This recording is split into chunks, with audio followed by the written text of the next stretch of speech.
নমস্কার। Spiritual and motivational advice চ্যানেলে প্রত্যেক শ্রোতা বন্ধুকে স্বাগত জানাই।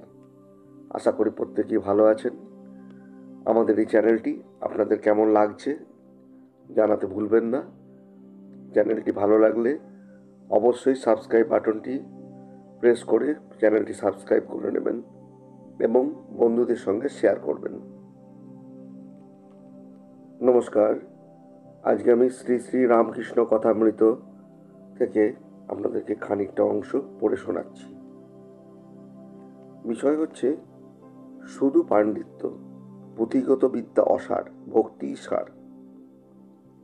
রামকৃষ্ণদেব বলতেন, শুধু পাণ্ডিত্যে কিছু নেই, তাকে পাবার উপায়, তাকে জানবার জন্যই বই পড়া। একটি সাধুর পুঁথিতে কি আছে একজন জিজ্ঞেস করলে সাধু খুলে দেখালে।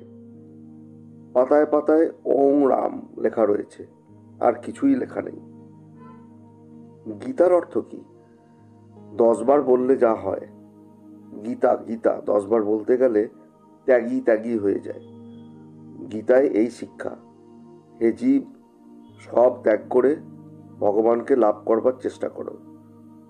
সাধুই হোক, সংসারই হোক, মন থেকে সব আসক্তি ত্যাগ করতে হবে।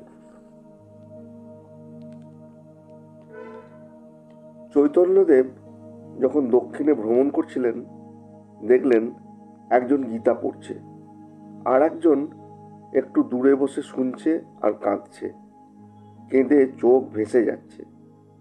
চৈতন্যদেব জিজ্ঞেস করলেন, তুমি এসব বুঝতে পারছো? সে বললে, ঠাকুর, আমি শ্লোক এসব কিছুই বুঝতে পারছি না। তিনি জিজ্ঞেস করলেন, তবে কেন কাঁদছো? ভক্ত বললে, আমি দেখছি অর্জুনের রথ, আর তার সামনে ঠাকুর আর অর্জুন কথা বলছেন, তাই দেখে আমি কাঁদছি। নমস্কার। আজকের মতো এইটুকুই।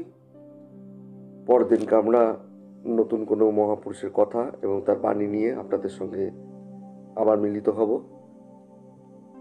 গল্পগুলি এবং চ্যানেলটি যদি ভালো লাগে আপনারা অতি অবশ্যই সাবস্ক্রাইব করে নেবেন। সবাই ভালো থাকবেন। শীঘ্রই আবার দেখা হবে।